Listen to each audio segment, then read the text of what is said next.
بسم اللہ الرحمن الرحیم۔ السلام علیکم۔ آفیشیل کہانی سینٹر میں خوش آمدید۔ ہم سب عاشی کو نیا مکان بننے کی مبارکباد دینے اس کے گھر گئے تھے۔ 2 کمروں پر مشتمل سادہ سا گھر حال ہی میں فواد نے بنوایا تھا۔ عاشی کی جب شادی ہو کر اس گھر میں آئی تھی تو وہ بالکل بوسیدہ اینٹوں کی چھت والا مکان تھا۔ 12 سال جیسے تیسے کر کے عاشی نے اس گھر میں گزارے۔ اب جب فواد کے ہاتھ میں پیسہ آیا تو اس نے اس کو نئے سرے سے تعمیر کروایا تھا۔ میں نے جو بات نوٹ کی تھی وہ حیرت انگیز تھی۔ عاشی مجھے خوش نظر نہیں آ رہی تھی، عجیب عجیب سی باتیں کر رہی تھی۔ سیما میرے لیے دعا کرنا، میں زندہ نہیں رہوں گی۔ مجھے بڑا دھچکا لگا عاشی کی بات سن کر۔ میں بولی، عاشی تم ایسی باتیں کیوں کر رہی ہو؟ ایسی دعا منہ سے نکالنے سے پہلے کچھ اپنے بچوں کے بارے میں ہی سوچ لو۔ خبردار جو اب ایسی بات کہی بھی۔ سیما تمہیں اندازہ نہیں ہے کہ میں کیسی درد بھری زندگی گزار رہی ہوں۔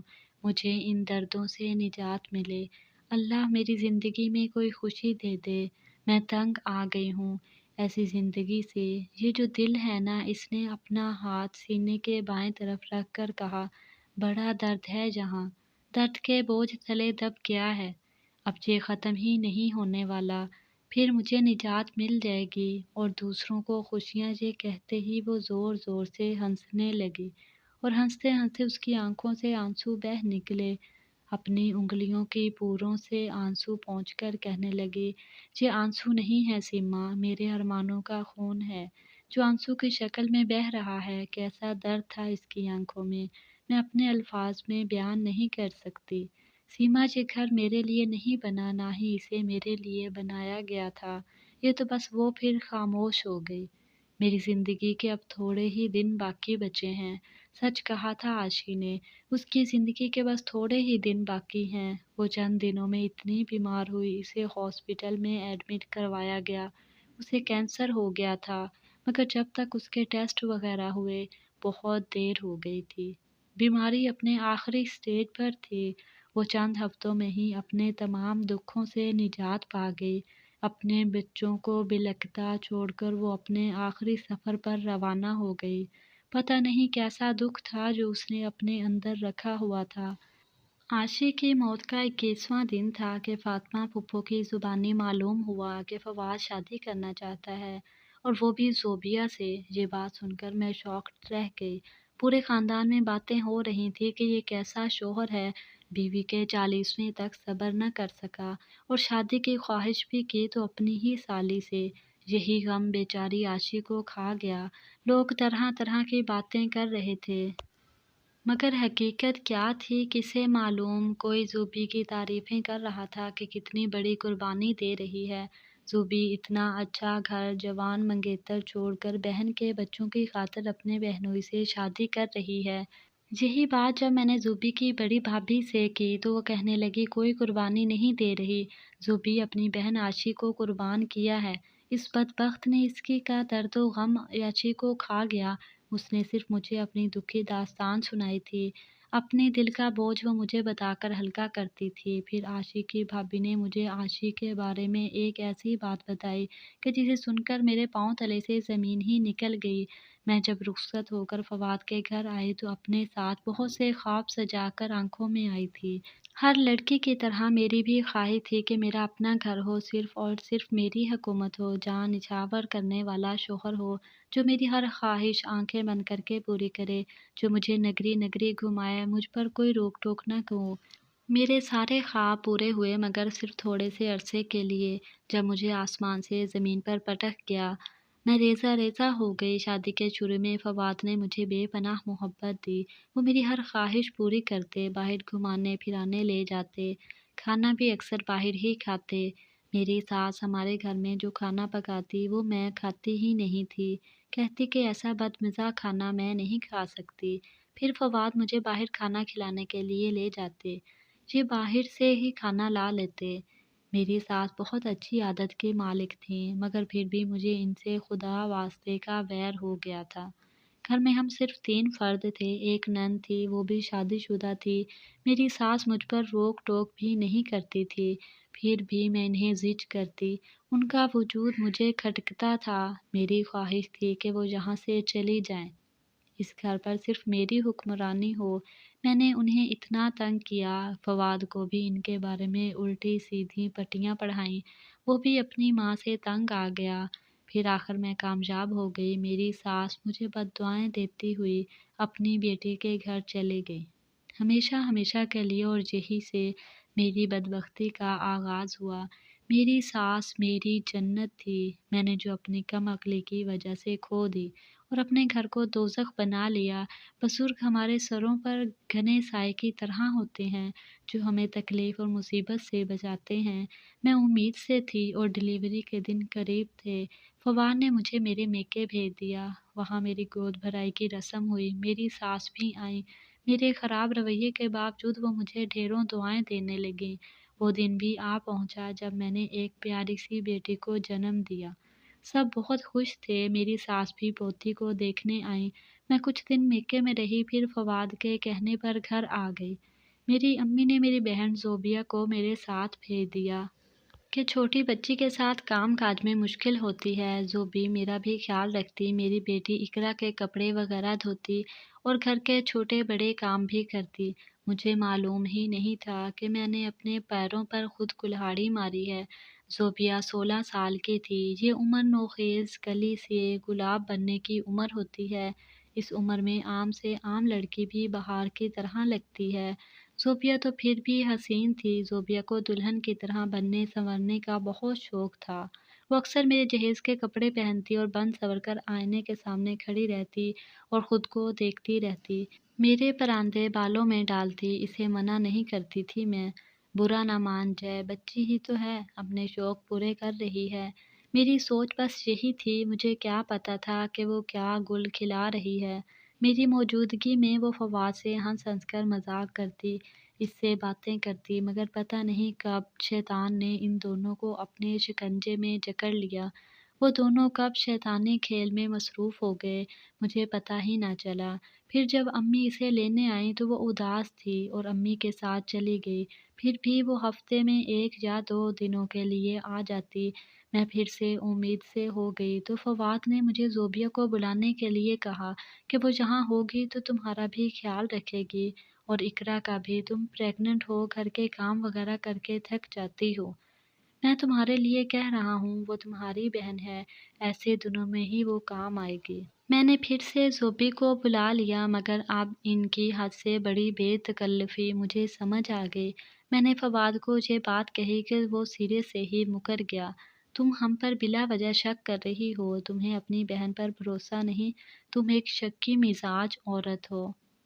پھر جب میں نے زوبی کو واپس بھیجنے کا فیصلہ کیا تو وہ بھڑک اٹھا، زوبی یہیں رہے گی جب تک تم بچہ پیدا نہیں کر لیتی۔ میں نے کہا بھی کہ میں اپنے کام کاج خود ہی کروں گی، مجھے کسی کی مدد کی ضرورت نہیں۔ دوسرے ہی دن میں نے اپنے بھائی کو بلا کر زوبی کو واپس بھیج دیا۔ وہ جانے پر رضامند نہ تھی، وہ بہت افسردہ ہو کر گئی۔ اس کے جاتے ہی فواد کا رویہ میرے ساتھ بہت خراب ہو گیا۔ 1 ہفتہ زوبی کے بغیر اس نے جیسے تیسے کر کے گزارا، پھر اس نے مجھے زبردستی زوبی کو فون کر کے بلانے کو کہا۔ میں نے انکار کیا تو وہ مجھے مارنے لگا۔ میری حالت اس کی مار برداشت کرنے کے قابل نہ تھی، سو نہایت مجبور ہو کر میں نے زوبی کو بلا لیا۔ وہ یہاں آ کر بہت خوش تھی، فواد بھی اس کے آنے پر بہت خوش تھا۔ نہ خوش تھی تو میں۔ اب بھی زوبی ویسے ہی دلہن کی طرح تیار ہو کر کمرے میں بیٹھی رہتی اور میرا شوہر بھی ساری رات زوبی کے ساتھ ہی گزارتا اور میں اکیلی اس کمرے میں جلتی بھونتی رہتی۔ میرا رویہ زوبی کے ساتھ ٹھیک نہ تھا، وہ بے غیرت بن کر میرے گھر میں رہ رہی تھی۔ اب تو سب کچھ کھلی کتاب کی طرح میرے سامنے تھا۔ فواد، مجھ سے یہ سب برداشت نہیں ہوتا، تم آخر چاہتے کیا ہو؟ تم کیوں میری بہن کے ساتھ اتنے بے تکلف ہو، جیسے میں تمہاری بیوی نہیں، وہ تمہاری بیوی ہے۔ غصے میں پاگل ہو رہی تھی۔ کاش ایسا ہوتا تو میں اپنے آپ کو خوش نصیب سمجھتا۔ فواد نے سرد آہ بھری۔ اس کے جواب پر میں آگ بگولا ہو گئی۔ فواد، اب میں تم دونوں کی یہ رنگ رلیاں برداشت نہیں کر سکتی۔ مجھے تمہارا ڈر نہیں، میں محبت کرتا ہوں زوبی سے۔ اگر تم نے کسی کو بھی بتایا تو میں طلاق دے دوں گا تمہیں۔ ویسے بھی اگر تم نے ہمیں بدنام کرنے کی کوشش کی تو کیا تمہاری بیمار ماں یہ صدمہ برداشت کر لے گی؟ وہ نہ ہی تم پر طلاق کا دھبا برداشت کرے گی اور نہ ہی رسوائی۔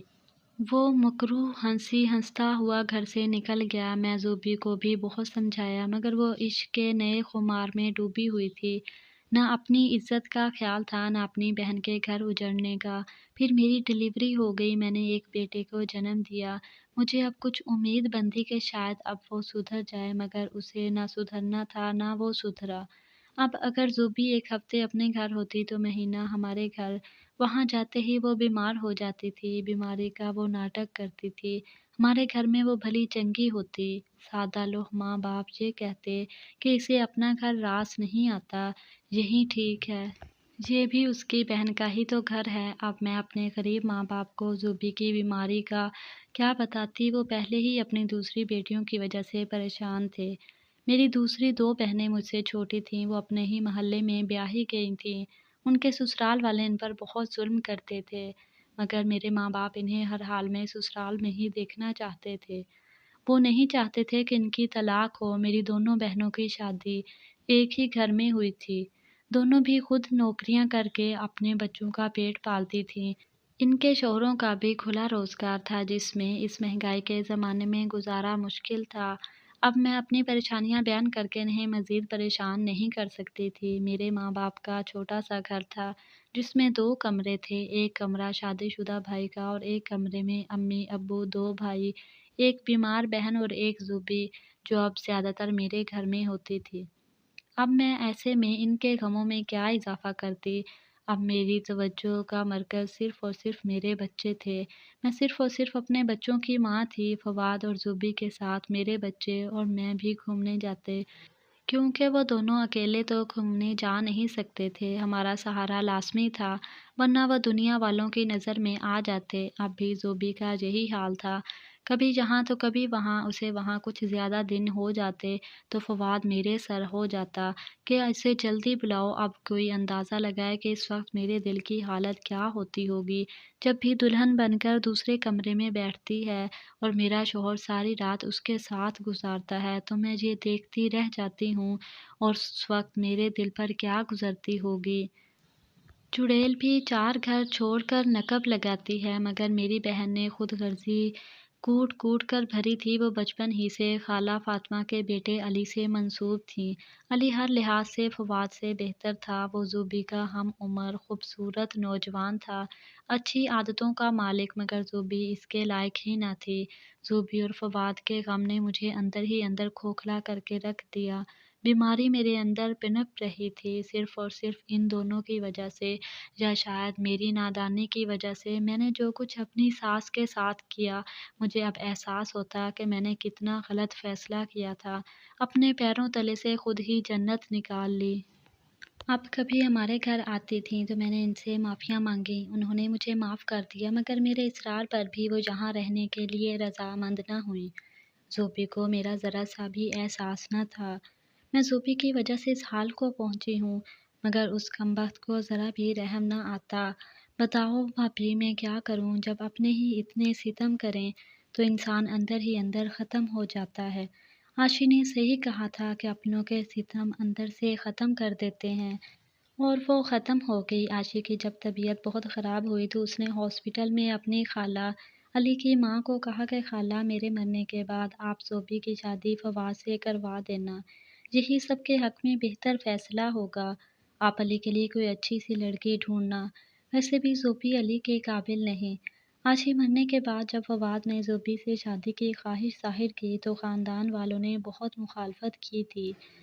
فاطمہ خالہ نے عاشی کی خواہش کا بتا کر سب کو خاموش کروا دیا کہ فواد کہیں نہ کہیں تو شادی کرے گا ہی، دوسری عورت پتہ نہیں کیسی ہو، بچوں کے ساتھ کیسا سلوک کرے۔